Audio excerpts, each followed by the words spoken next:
Kaze barundi namwe barundi kazi mwe banywanyi mukurikira amakuru n'ibiganiro tubashikiriza kumonesha kuri yanyu mukunda cane ya Isange TV. Ndabahaye mwaramutse abandi ndabahaye mwiriwe bivanye naho muherereye. Iri niteka n'umunezero ntangere byo gusubira kubana namwe banywanyi mukurikira amakuru n'ibiganiro twama tubashikiriza kuri imonesha kuri yanyu mukunda cane ya Isange TV. Ndabahaye kaze rero n'amakuru y'iri joro n'amakuru adushikiye kubibereye Bujumbura mw'iri joro n'amakuru rero duhawe n'amasoko yacu. Dore rero ingingo nkuru tugiye gushimikira ko muri aya makuru iri joro umugwa mukuru w'ubutunzi Bujumbura hatewe grenade. N'amakuru rero bivuga ko ngo yoba ari grenade yoherejwe n'abasoda baciye binjiriye mu kinyegero baboherejwe na Godefroid. N'amakuru duhawe n'amasoko yacu rero bivuga ko Godefroid Niyombare ngo yoba yinjiye mu Burundi. Bivuga ko ngo yoba yavuganye ku telefone na Ndakugarika ndetse na Prime Niyongabo bagambaniye igihugu Evariste Ndayishimiye bagira bamwice. N'amakuru rero duhawe kuri ubu rero igisasu grenade irashwe mu mugwa mukuru w'ubutunzi Bujumbura. Ibintu bibaye iyanga abaturage intsinzi barasize agatwe. Bivuga ko rero yoba ari grenade nyene itewe n'umusoda yoherejwe na Godefroid Niyombare. Bivuga ko rero ngo yoba yari yoherejwe ndetse aca ajanwa mu gisoda c'u Burundi mwibanga. Bivuga ko rero n'umuvugizi w'igisoda c'u Burundi yari abizi ko ndetse ngo bari bamunyegeje mu gisoda c'u Burundi, ngo bityo rero mu kanya gaheze amaze gutera ico kigerenade mu mugwa mukuru w'ubutunzi i Bujumbura. N'amakuru rero turonkejwe n'amasoko yacu, itangazo riciye risohoka ridahumuriza abarundi. N'amakuru adahumuriza abarundi ku itangazo risohowe n'ibiro vy'umukuru w'igihugu c'u Burundi Evariste Ndayishimiye bariko baragabisha ngo uwo musoda ace afatwa. Mu makuru rero twahawe bivuga ko mu bakoze iyi operation hoba harimo Gervais Ndirakobuca cyangwa se umunyamabanga umushikiranganje wa mbere w'u Burundi. Bivuga ko rero ngo yoba yavuganye ku telefone n'uyu Godefroid ndetse amubarira inzira ngo abo basoda baza kwamukiramo. Abasoda rero itsinzi boherejwe na Godefroid baciye bashika mu Burundi ndetse umwe muri bo aciye atera igrenade mu mugwa mukuru w'ubutunzi Bujumbura mw'iri joro nyene. Ibintu birakomeye. N'amakuru rero turonkejwe n'amasoko yacu, Godefroid Niyombare murabizi ko mu mwaka wa 2015 yari yateye kudeta wari perezida w'u Burundi Pierre Nkurunziza. Mu mwaka wa 2015 rero Godefroid yateye kudeta ndetse nyuma yaho aca ajabuka mu gihugu kibanyi c'u Rwanda. Amakuru rero twahawe n'amasoko yacu nyene ubwo ivyo vyabaga mu Burundi. Bivuga ko wari perezida w'ico gihugu Pierre Nkurunziza yaciye ajabuka nawe aca ahungira mu Rwanda. Nyuma y'amasaha makeyi aca yongera asubira mu Burundi ndetse aca atangaza ko yongeye gusubira ku butegetsi. Niyombare uyu rero Godefroid Niyombare yaciye ahunga ndetse ahungira mu gihugu cibanyi c'u Rwanda nk'uko amasoko yacu yadushikirije amakuru yari yayatohoje. Perezida rero Evariste Ndayishimiye arafise icoba ntangere ku barundi ndetse n'abarundi kazi bari mu bihugu bibanyi babaye impunzi. Akavuga ko isaha n'isaha botera igihugu bakamukura ku butegetsi. Amakuru yaramye aravugwa mu bitangazamakuru bitandukanye ku mbuga ngurukana bumenyi, bakabivuga ko ndetse byanaje no gutuma perezida w'u Burundi Evariste Ndayishimiye yugara imipaka imuhuza n'igihugu c'u Rwanda kubera icoba ntangere yari afise kubivanye no kuba nyene ngo igihugu c'u Rwanda coba gicumbikiye ngo abansi b'igihugu c'u Burundi.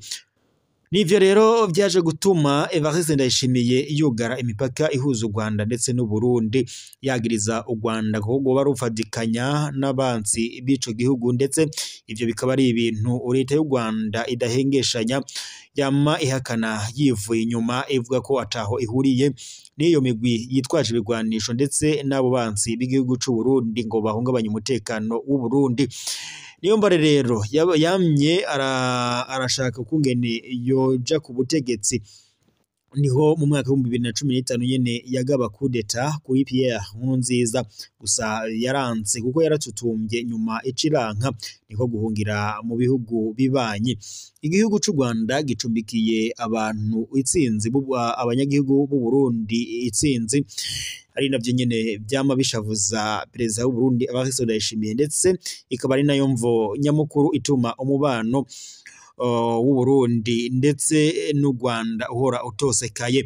Kuri ubu rero Niyombare aciye nyene agaba igitero mu Bujumbura, ndetse igisasu bateye igerenade, abaturage abanyagihugu itsinzi barakomeretse, ndetse n'ikigo ca gisoda ngo baragituriye. Mu yandi makuru, muri Repubulika Iharanira Intwaro Rusange ya Kongo, muri uyu mugoroba ibintu birayangaye mu mugwa mukuru Kinshasa, ngo umugwi wa M23 wamaze gushikayo. N'amakuru duhawe n'amasoko yacu ngaho muri Repubulika Iharanira Intwaro Rusange ya Kongo. Abasoda b'u Burundi biravuga ko ngo baciye nabo bahunga nyene. Mu makuru twe twahawe n'amasoko yacu muri Repubulika Iharanira Intwaro Rusange ya Kongo, mu begera mu gisoda batubariraga ko ngo igisoda ca Repubulika Iharanira Intwaro Rusange ya Kongo FARDC ku rugamba imbere bashirayo abasoda b'u Burundi ngo abari bo babanza kuhagandagurirwa, kuko mu biharuro vyagiye birashigwa ahabona, ubona imibare minini ya ari y'abasoda b'u Burundi bagwaga nyene muri Repubulika Iharanira Intwaro Rusange ya Kongo, naho abasoda ba Kongo bo ngo baca bihungira bagashira abasoda b'u Burundi ku rugamba rw'imirwano. Sibo bonyene, kuko nabo muri Afrika y'Epfo nabo ngo barahagandagurirwa. Muribuka n'amakuru ejo bundi yavuyeyo atubarira ko ngo abasoda 14 bo muri Afrika y'Epfo bahagandaguriwe, ndetse Cyril Ramaphosa uyobora Afrika y'Epfo acafata ingingo yo gukurayo abasoda biwe muri ico gihugu ca Repubulika Iharanira Intwaro Rusange ya Kongo. Umuvugizi wa gisoda wa M23 ku rwego rwa gisoda, Lieutenant Colonel Hwiringoma, yasiguye ko kuri uyu mugoroba abasoda b'uyu mugwi wa M23 bishikiye Kinshasa, bari barongowe na Sultani Makenga ku rugamba rw'imirwano. Hama rero abasoda batari bakeyi barahasize agatwe, ndetse abaturage baciye bahungishwa n'imirwano ikomeye cane. Umugwi wa M23 kuva wakongera kwaduka mu mwaka wa 2021, umutekano muri Repubulika Iharanira Intwaro Rusange ya Kongo waratosekaye gushika maginga ya, ndetse na nubu ingwano zirabandanya kuba ingwano, ndetse umuryango wa Afrika y'Ubuseruko EAC urasaba Antoine Felix Tshisekedi Tshilombo ko yoja mu biganiro n'uyu muhari, gusa Antoine Felix yarabyanze. Ndetse no mu nama yabereye muri Tanzania ejo bundi yari yahuje abakuru b'ibihugu bigize umuryango wa Afrika y'Ubuseruko, basavye Antoine Felix Tshisekedi Tshilombo ko yoja mu biganiro n'ujya muhari, ndetse banavuga ko nihongera kuba indi nama bazotumiza ko uyu muhari nawo ukitabira ibiganiro. Gusa uyu muhari wo nawo wamye urasaba kenshi perezida wa Repubulika Iharanira Intwaro Rusange ya Kongo Antoine Tshisekedi ko yokwemera bakajya mu biganiro, ndetse nabo bakaba bajanwa mu gisoda ca Kongo. Gusa uyu mugabo yaciye abihekana vyose yivuye inyuma, ndetse atangaza ko ngo yoba agiye gutanguza intambara ku mugwi wa M23. Ibintu rero birabandanya biba bibi muri Repubulika Iharanira Intwaro Rusange ya Kongo, by'umwihariko mu useruko bwa Repubulika Iharanira Intwaro Rusange ya Kongo. Reka rero dusozerere amakuru yacu ngaha, gusa mwe Barundi namwe Barundi kazi ni muri kanure, kuko birahambaye cyane. Ni amakuru adahumuriza Abarundi nyene turonkejwe n'amasoko yacu ku itangazo risohowe na leta y'u Burundi, bavuga ko nyene Niyombare yaba yamaze gushika mu Burundi, ndetse gerenade icitegwa mu mugwa mukuru w'ubutunzi i Bujumbura, abanyagihugu itsinzi bakaba baciye bahasiga gatwe. Reka rero mbashimire mwese mwari mukurikiye amakuru y'ibiganiro mbashikiriza kuri mweshe kuri yanyu mukunda cyane ya Isange TV. Ryari iteka n'umunezero ntangere mwese mwadukurikiraga mu makuru y'ibiganiro twabanagamo kuri munesha kuri yanyu mukunda cyane ya Isange TV. reka rero dusozerere amakuru yacu ngaha yo kuri uyu mugoroba, tuzosubire mu gitondo ku mango y'ejo kuwa kabiri. Amakuru yacu rero nagasaga, mukomeze kugira ibihe byiza, Imana ibarinde kandi mukomeze muri kanure muroge magabo, kuko mu Burundi vyakomeye ariko Imana iraturaba.